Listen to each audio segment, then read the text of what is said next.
Ladies and gentlemen, I now request the pleasure of having Madame Diane Yi.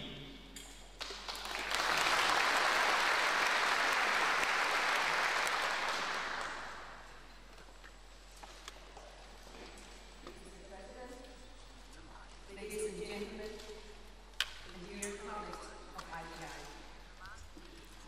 it is a great honor and pleasure on behalf of Taiwan's media friends to welcome you to attend the IPI World Congress and the 48th General Assembly. At this moment, as the turbulent 20th century is coming to an end, and as we are eager to look forward to the 21st century, it is particularly significant to hold the IPI World Congress here in Taipei. Journalists are said to be recorders and writers of history. You are invited here to witness history in the making.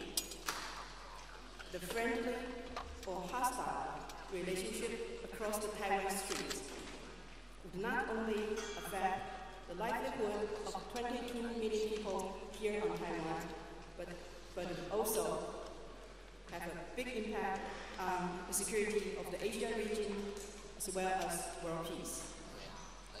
We welcome you while here to gain first-hand experience of the gaiety, the vitality, the flexibility, the speed, the chaotic uneasiness, and even the slight anxiety that are exuberant in the air. To witness by yourself Taiwan's new democracy that is still experimenting with all its excitement, noisiness, mistakes, and shortcomings.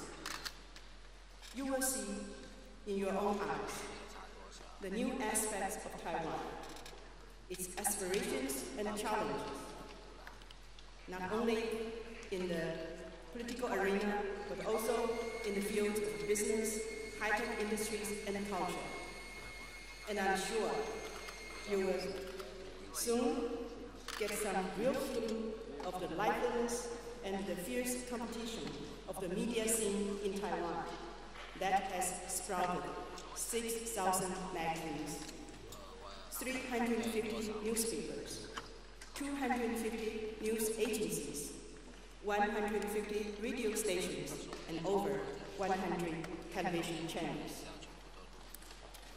Yes, we have come a long way in terms of media variety and media freedom. But there are still some troubling spots need to be addressed.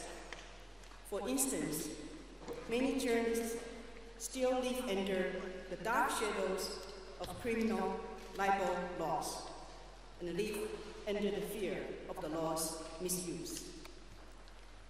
Like other parts of the world, commercialism and sensationalism have also gained ground in Taiwan in recent years. Some begin to wonder, what is the fundamental principle of the press? Is it still all the news that fit to print? Or is it to print and to broadcast only the news that the market needs? At this juncture, as the new millennium is approaching, we cherish the opportunity to reflect with you together at this Congress the changing roles of media. I hope we will have lively discussions in the next few days here. I wish you will enjoy your stay here and hope you will come back soon. We will always welcome you with open arms. Thank you.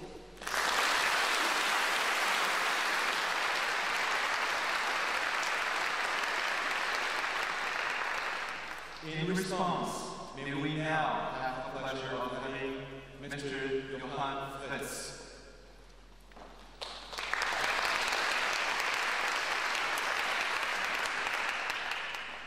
大家好，欢迎各位光临本会。济南的总统，各位女士，各位先生，我很高兴来到美丽的台湾。谢谢各位铁路们就近的招待。很可惜，我不会说中文，所以往前代替我用英文来说。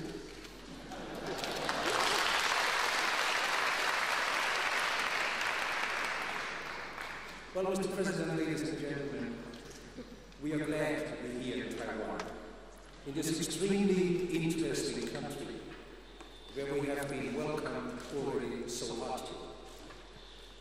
Whenever the board decides to take the IPI World Congress to a particular country, the intentions are to bring the focus of attention to that specific region.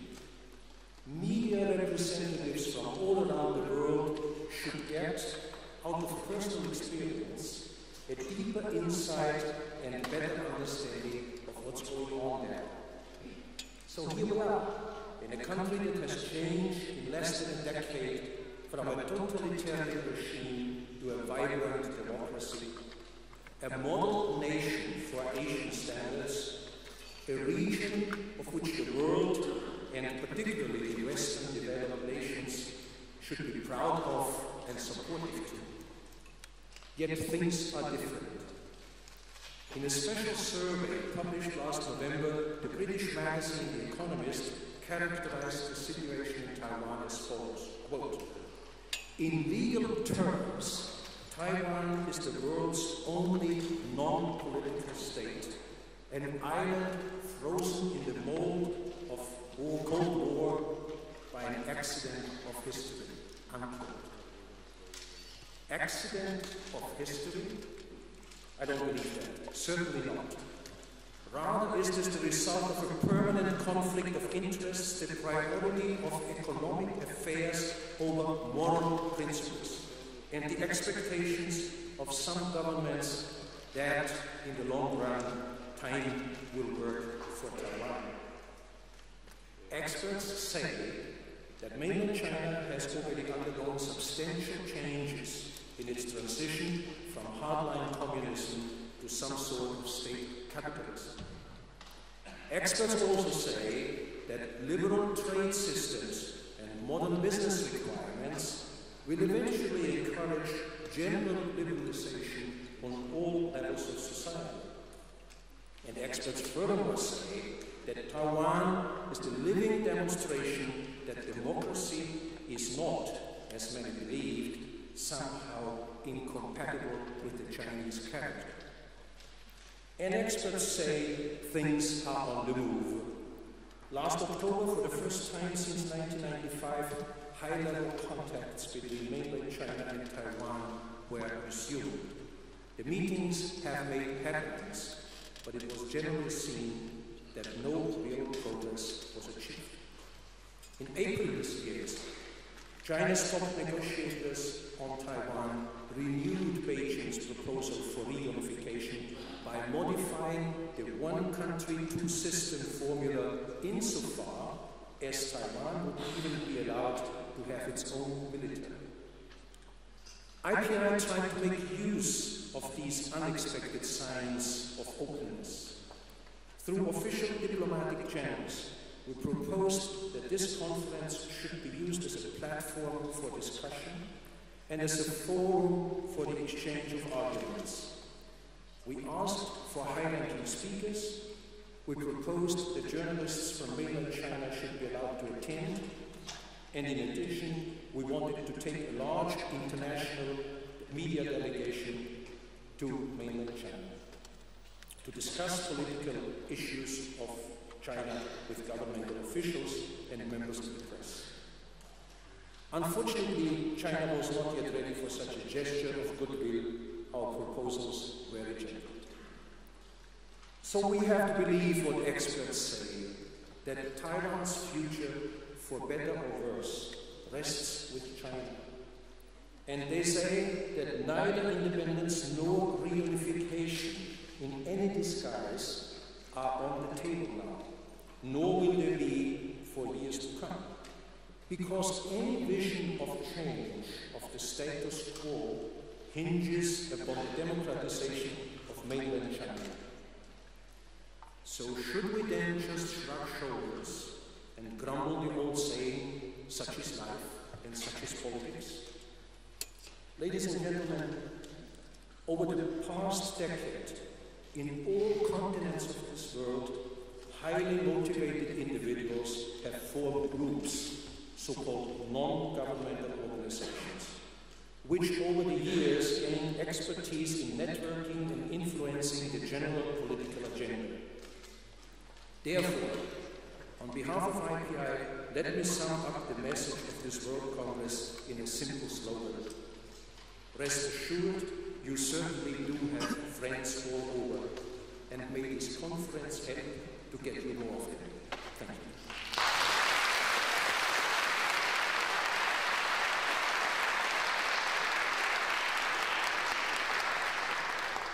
To address the congregation now, on behalf of the organizing committee of IPI World Congress, we have Mr. Peter Wang Yichun.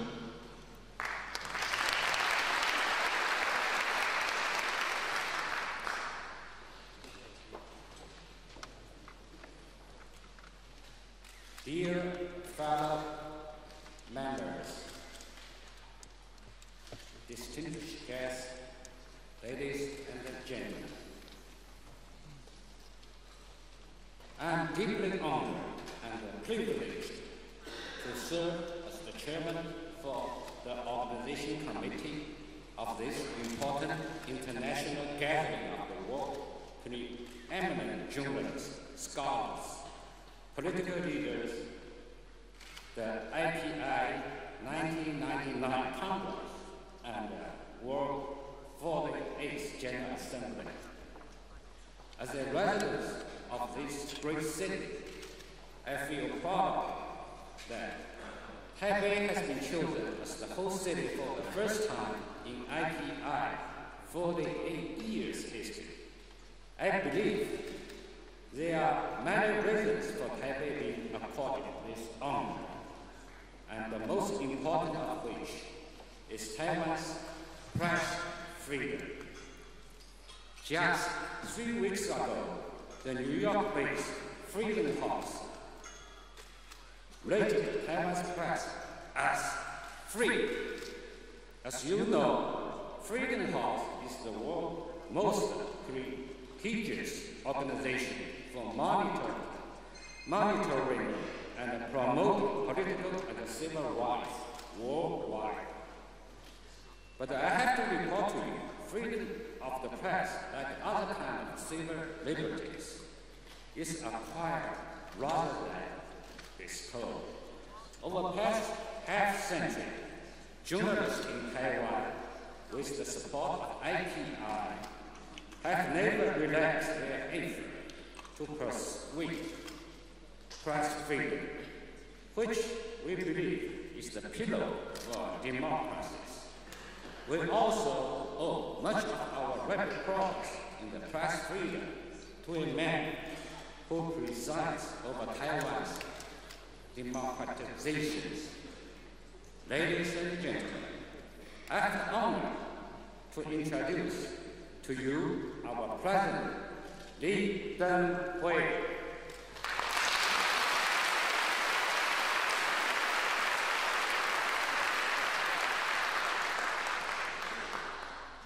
Under his leadership, the ROC on Taiwan has become a democratic country. Because of this achievement, the Newsweek in 1995 dubbed him Mr. Democracy. He was born in 1923 in Taipei. Mr. Li is the first native-born president of ROC history. He received his bachelor degree from National Taiwan University and his PhD in agricultural economics from Cornell University. His doctoral dissertation was cited as the best in 1969 by the American Association for Agricultural Economics. President Lee is a scholar, professor, statesman. He began public service as a specialist. He served as a minister without portfolio, mayor of Taipei, governor of Taiwan, and vice president of ROC. He assumed his presidency in 1988 after passing of the President Chiang Ching-kuo. He was elected president in 1990 and won re-election in 1996. He is hailed as a man who carried out Taiwan's quiet revolution of peaceful transition to a multi-party democracy. Ladies and gentlemen, let's welcome our President, Mr. Lee Teng-hui.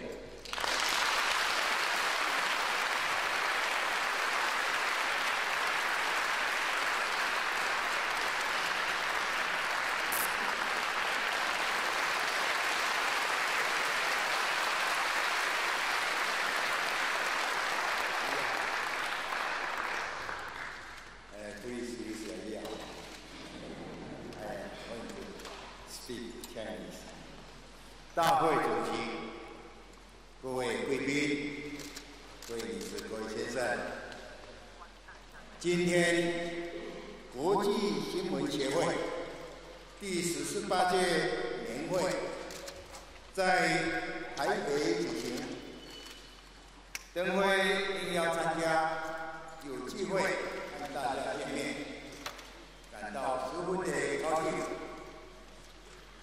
首先要特别代表中华民国政府人民，欢迎各位贵宾远道而来，同时也要对贵会长期以来为促进世界各国尊重新闻自由、维护传播权利以及提倡新闻专业伦理等各方面所做的作业贡献，表达由衷的敬佩。国际新闻协会在1950年成立联合国新闻自由小组委员会，公布了国际新闻道德信条，强调新闻出版自由为基本人权。贵会参照这个原则，制定各项有效促进新闻自由政策，并且广为宣导近半世纪以来政治民主化浪潮，所以能在亚洲、拉丁美洲以及东欧各地扩大开展，缔造不凡的成果。贵会长期的努力，功不可没。新闻发展史可以说这是人类争取民主自由的奋斗史。我们相信，新闻媒体拥有自由传播的权利，民众才能自由接触资讯，利用资讯，也才能享有充分表达意见的自由，并进一步形成理性的决策，以和平的权力转移，实现民主政治的理想。换言之，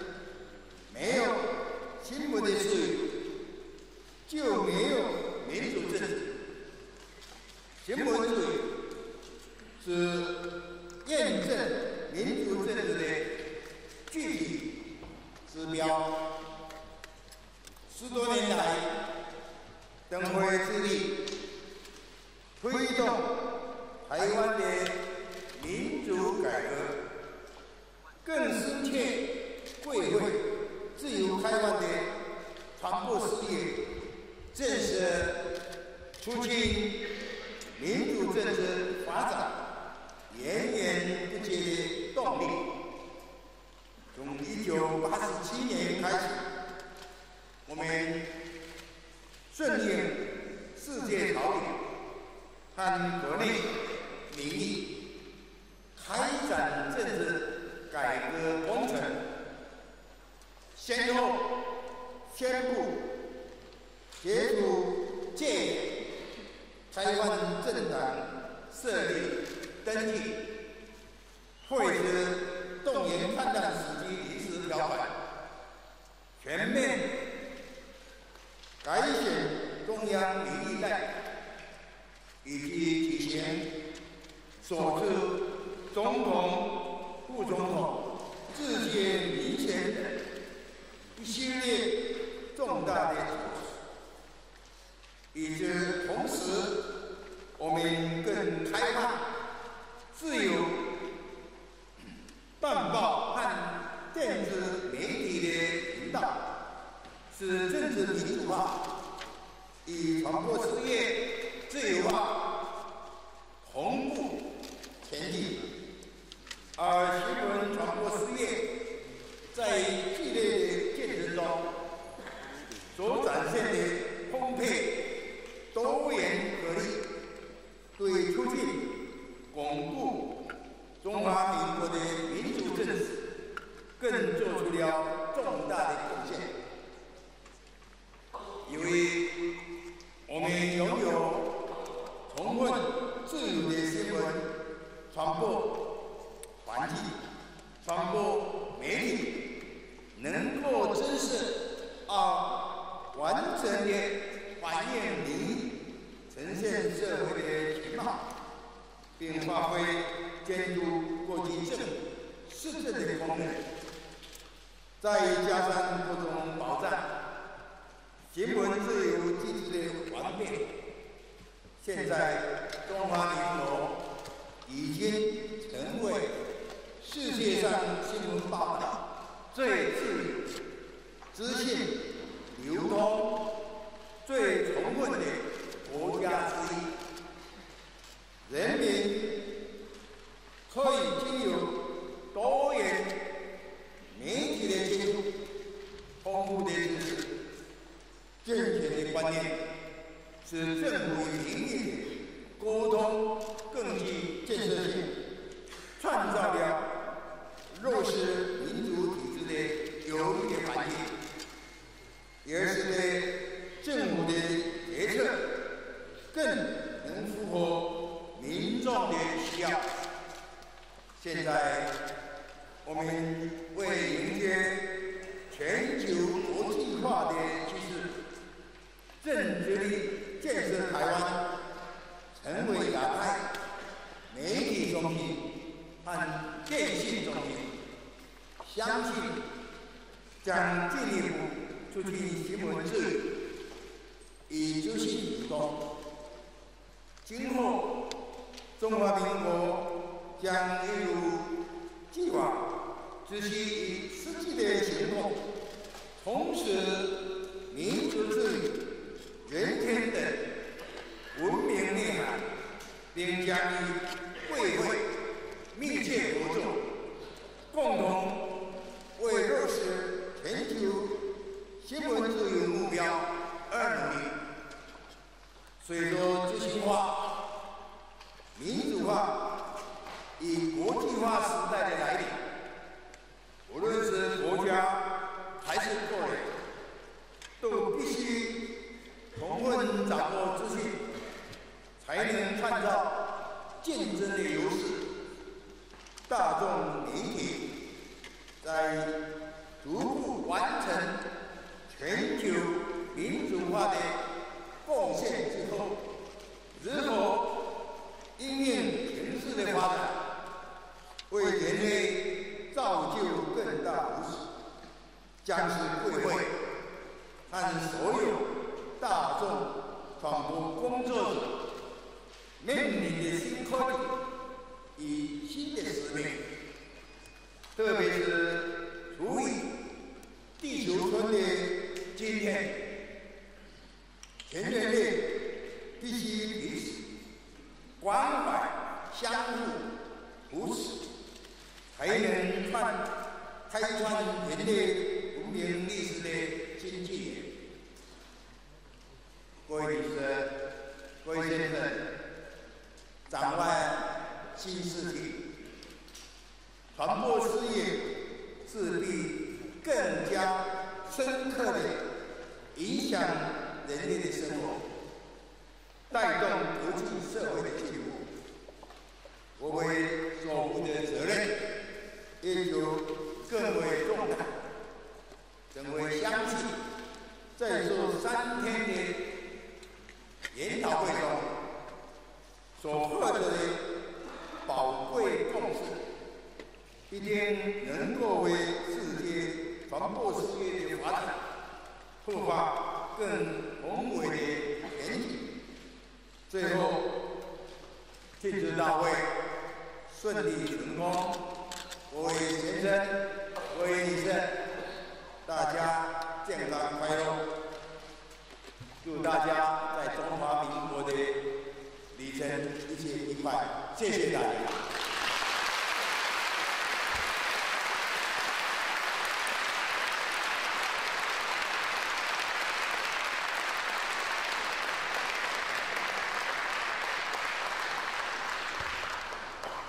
To reciprocate the gracious kindness of His Excellency, the President, we now have Mr. Maxine Williams, Chairman of the IPI Executive Board.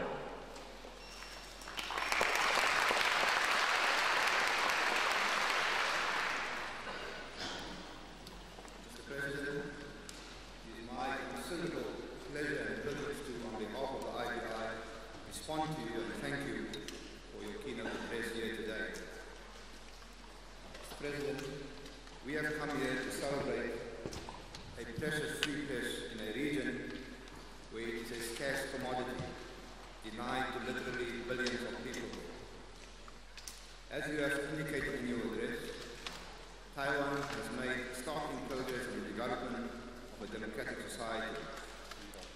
Taiwan has emerged not only as a role model for other countries in the region, but as an example to societies everywhere that economic progress, prosperity, and stability, and democracy are synonymous with a free press. As you have indicated, sir, they are in fact inseparable. We have seen in this region and elsewhere how societies without a free press have become prone to corruption and stagnation, and how their governments have trampled on the dreams of their people. Sir, that Taiwan is no different is in no small measure due to you. As you have indicated, that you held your first direct presidential election on March 23, 1996.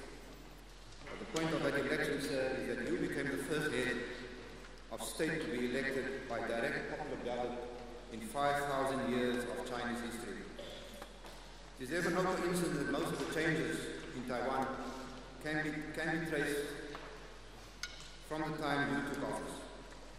You had the vision, the foresight over the past decade to realize that the one distinguishing feature that would separate the Republic of China from mainland China would be the democratic freedoms your people enjoy. For us from the IPI, your astonishing array of media, as outlined by Diane earlier on, is sufficient testimony of a thriving and free media, albeit with some problems. Sir, we are also grateful for your offer to help the IPI to spread and defend media freedoms worldwide. Mr. President, in the IPI, we are mindful of the many challenges you face as you try and carve out a new relationship with especially mainland China that will ensure the long-term security and freedom of your people. We wish you well in that quest. Thank you very much.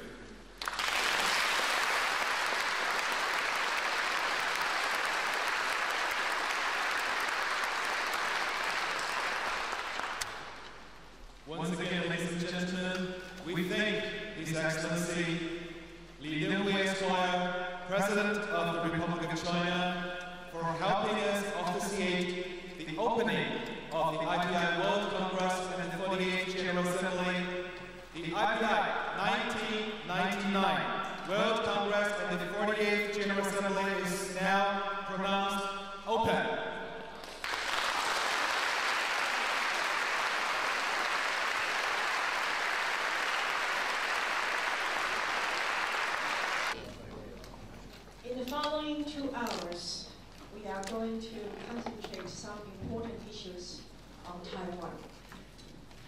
past 10 years, Taiwan has experienced a lot of political, economical, and social evolution.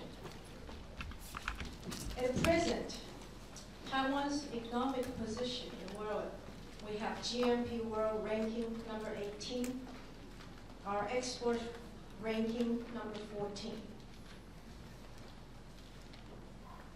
In politics, 1999, our first time direct popular election of president, marked a milestone for multi-party politics. And of course, we do have a very diversified society.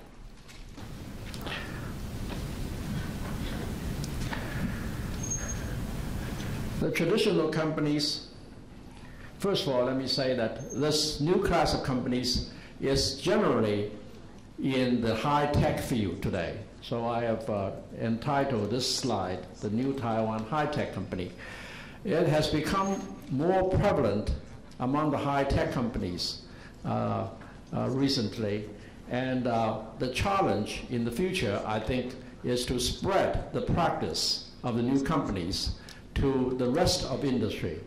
Traditional company, the board is often a rubber stamp for the family owner.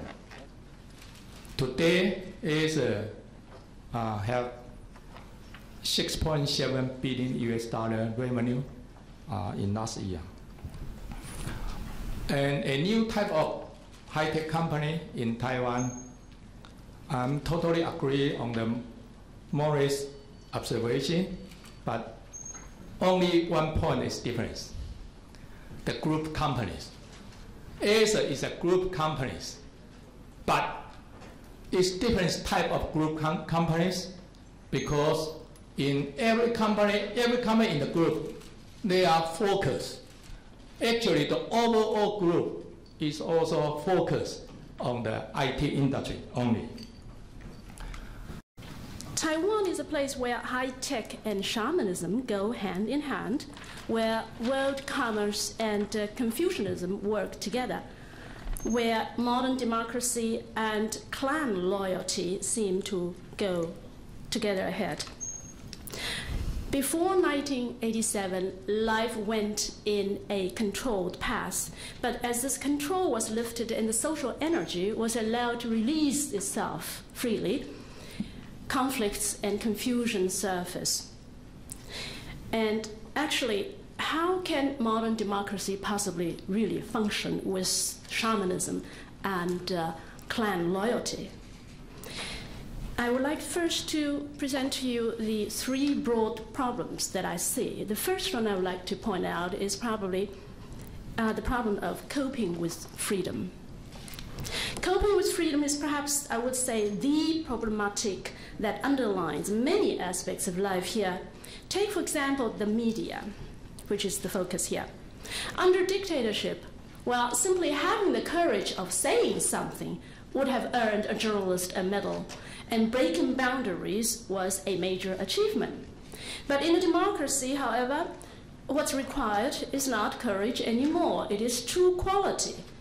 And one discovers, to one's dismay, that in order to enjoy freedom, one has to establish certain boundaries to protect this very freedom you have fought for.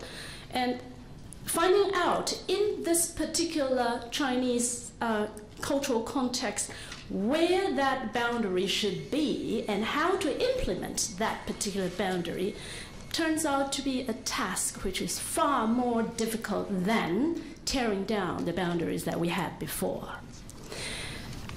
To talk about how a tremendous challenge the new century will brought about. However, it will not be the case that at the 0 hour of the year 2000, all the problem and the trouble of the past century will disappear, and a totally new set of issues will pop up to confront the humanity.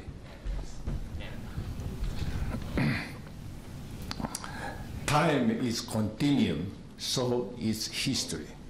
Humanity will carry these centuries of and travel into the new century.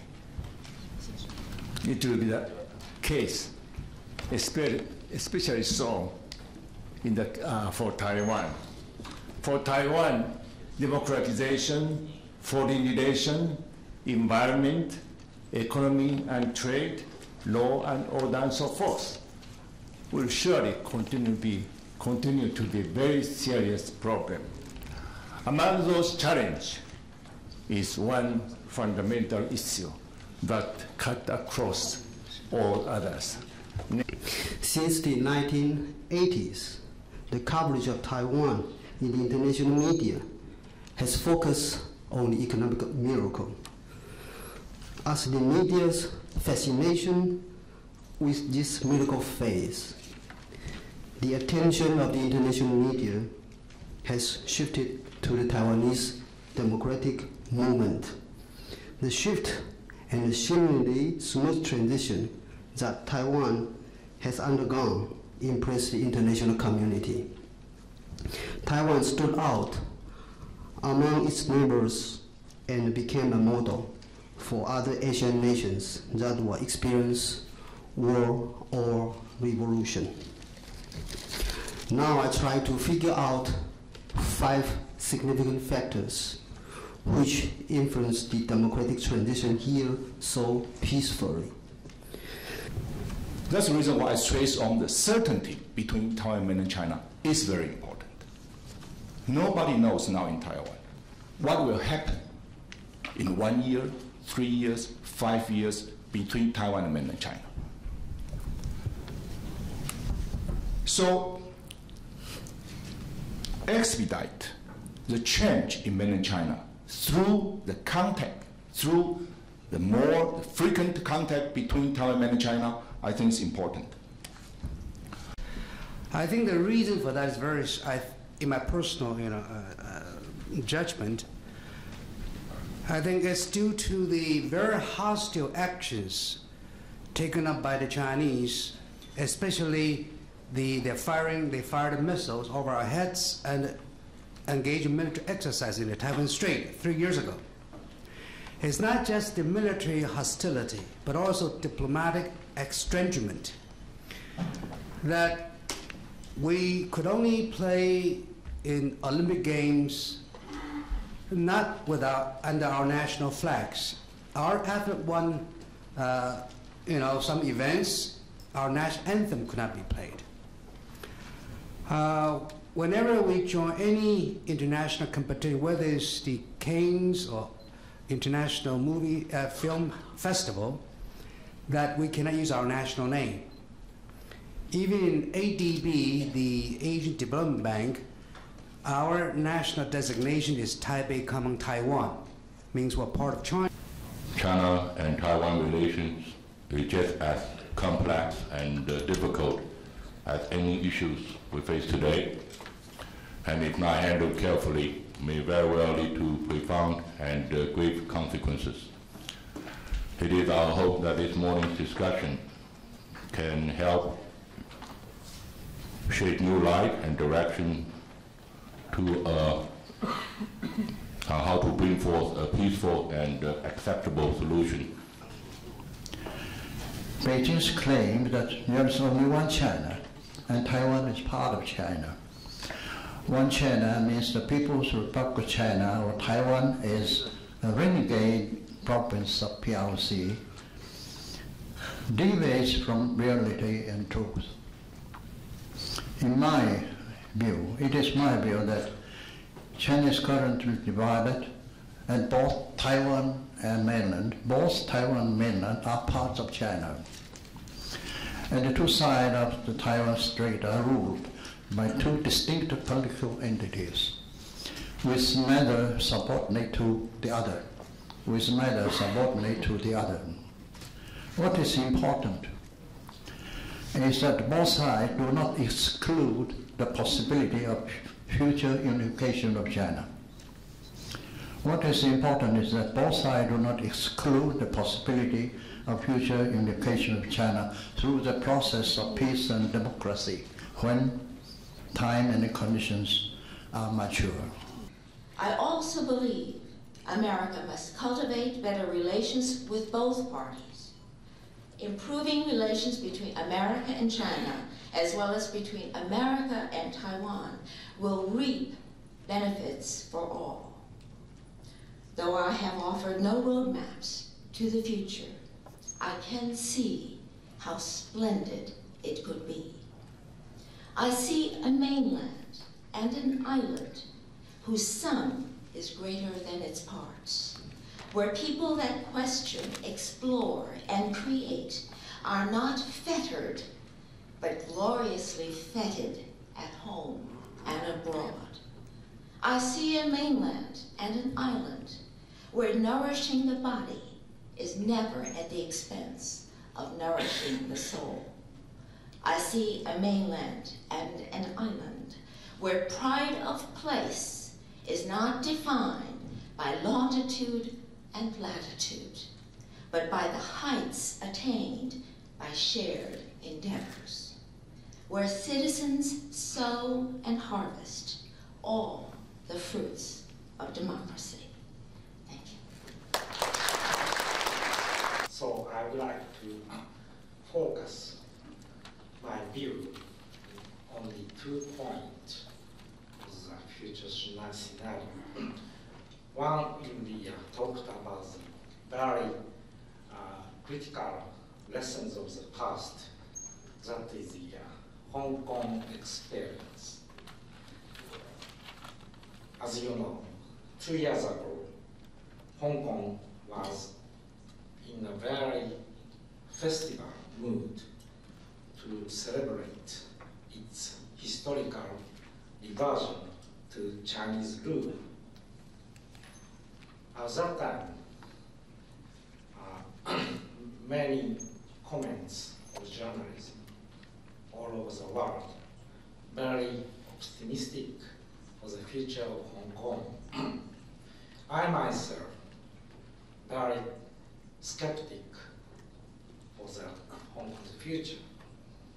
We would like to see when both sides of Taiwan trade, the gap between the development, politics, economy, and social, the gap being mapped. When the gap is mapped, and we think that the time is right for reunification. As the second generation of refugee, both of my parents fled from mainland China to Taiwan in 1949. And in the last 4 decades, I myself personally experienced the hardship and the suffering of that kind of life in the last 40 years. In the 1950s, 1960s, Taiwanese people well-being and life, is very poor, and it's very difficult, as our distinguished may understand. Until now, we enjoy the fruit of development. We enjoy the fruit of democracy. We enjoy the fruit of economic development, and we do treasure what we have today. So, of course, we are Chinese. From my viewpoint, I'm a Chinese. I'm also Taiwanese. I'm a new Taiwanese.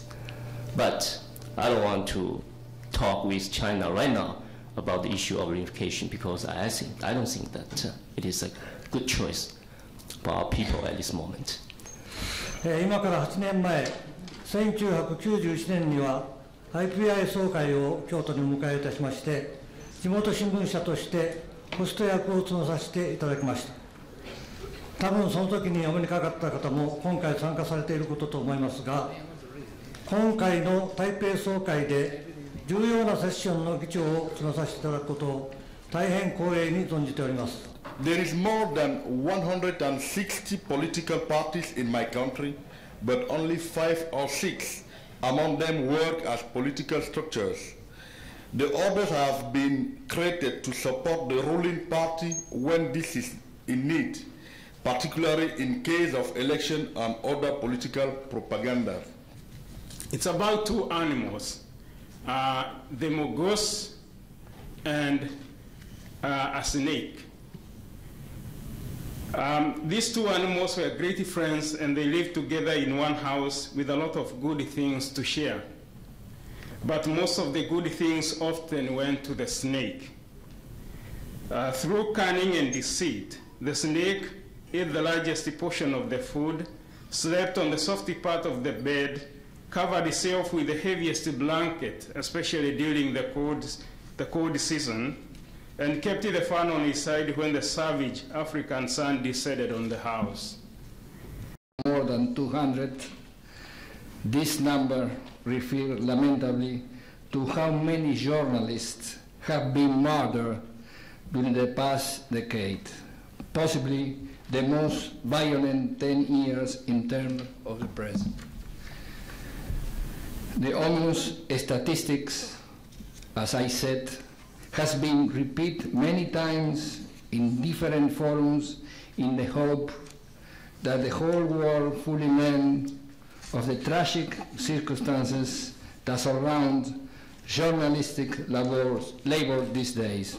With an upturn in some of the markets and signs of strong growth. Nevertheless, there is a feeling that we may have come through the worst. So it's a very interesting time to look at the problems which have plagued the Asia-Pacific region in the last couple of years and see which models are going to work going forward, because there have been many different models, as we know. The Malaysians have taken a very different route in dealing with their crisis. Singapore and Taiwan both managed to get through the last 2 years of upheaval without any serious economic crisis. What lessons can we learn from that? The East Asian and North American countries of the Pacific Basin already make up 2 of the 3 major centers of economic power. East Asia's rise has been particularly dramatic. In 1960, its share of world gross national product was only 6%. By 1990, it had expanded to 25% and was expected to rise to 35% by the year 2010. Talk of a so-called Pacific century, however, has been stilled by the East Asian economic crisis, which has also been destabilizing to national politics and damaging to people's lives. But on the longer term, its effects might, on balance, be beneficial. Consider, for instance, the way the crisis is forcing the democratization of East Asia's politics and the liberalization of our economies, because it has exposed crony capitalist systems which have emerged from its less than democratic regimes.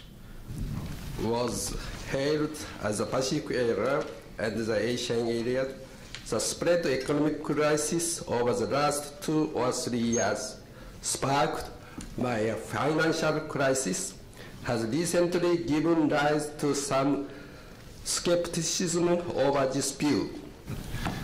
Until a few years ago, there was an almost unbounded optimism for the future of the Asia-Pacific region. Some spoke of the 21st century as being the Asia-Pacific century. Others predicted that the economies of the Asia-Pacific, particularly those in East Asia, would surpass those of other regions, including Europe. However, as a result of recent economic setback in East Asia, there's a growing pessimism as to whether, in fact, East Asia, which is an integral part of the Asia-Pacific, will be able to fulfill the promise and prediction of becoming the world's most productive and largest economy in the new century. In my view, neither the excessive optimism nor the sudden pessimism is justified. We have to look into the future with a balanced view, trying to define the tasks that lie ahead in making the Asia-Pacific region a constructive global partner in prosperity and peace. Because complacency may set in and hard reforms may not be undertaken.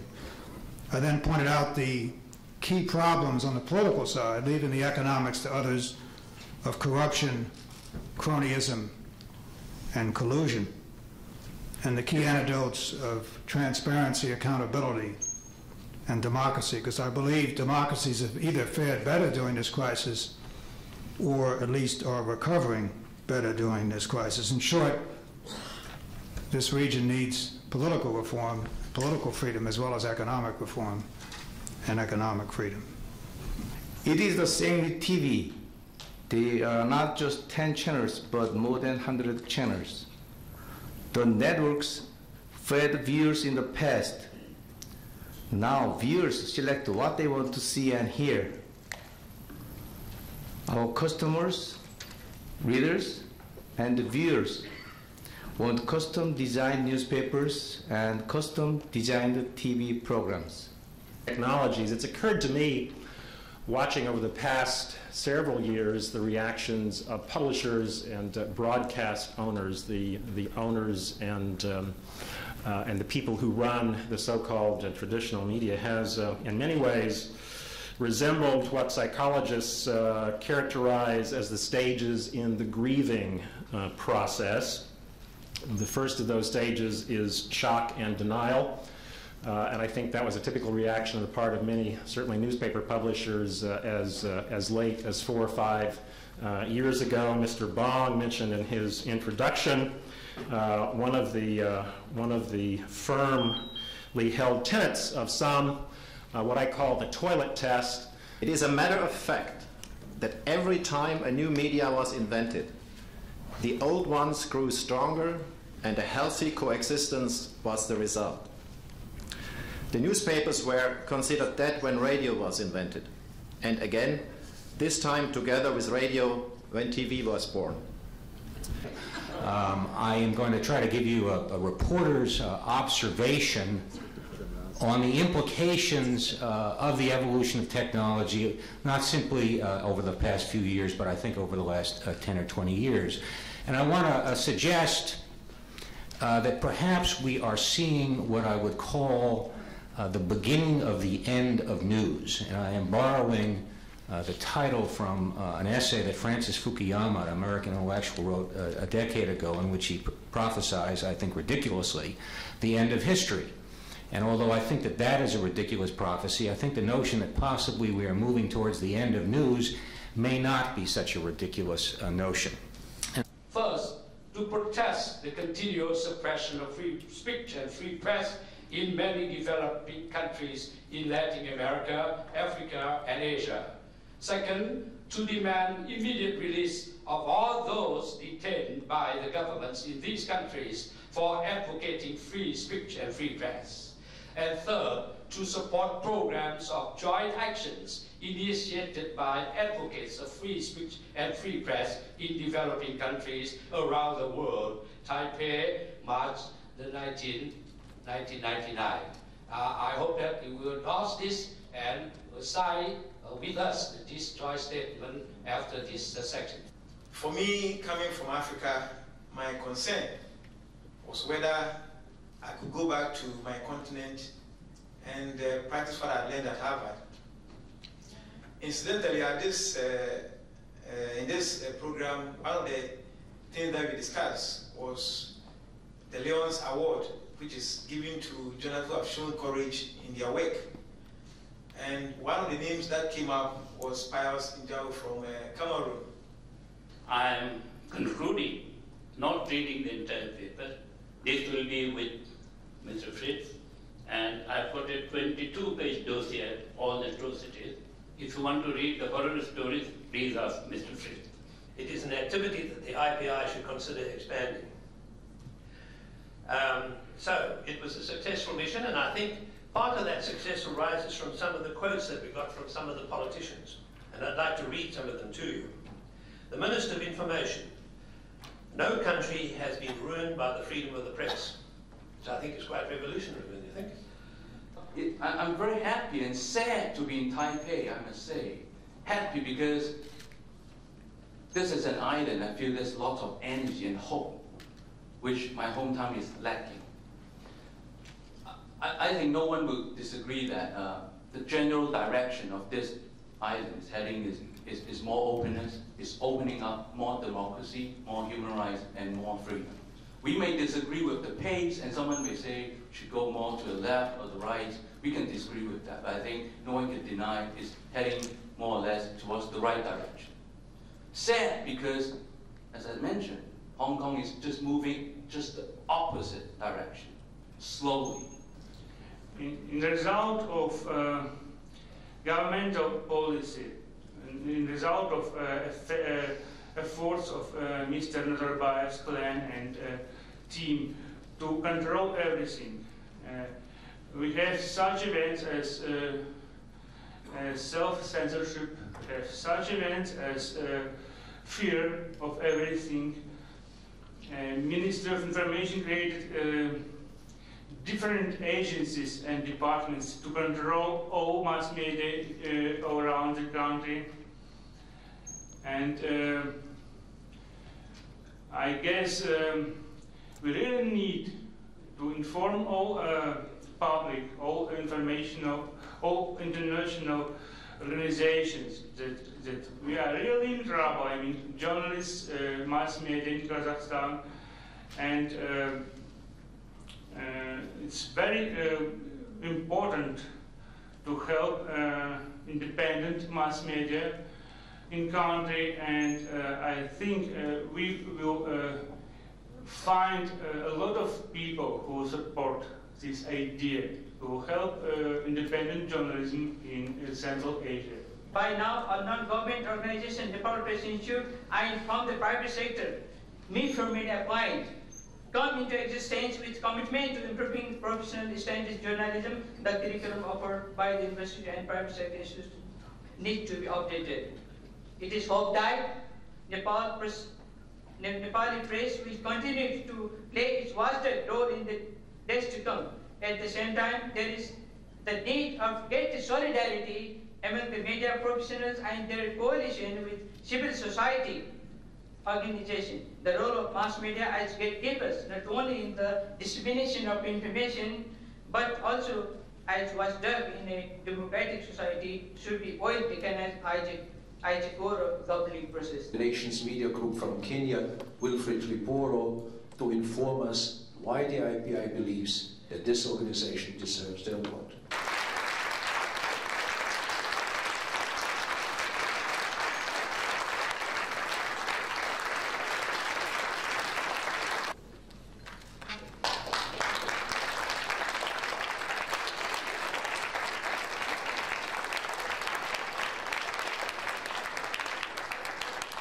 I believe that difficulties and challenges are the keys to hope and opportunity in the future.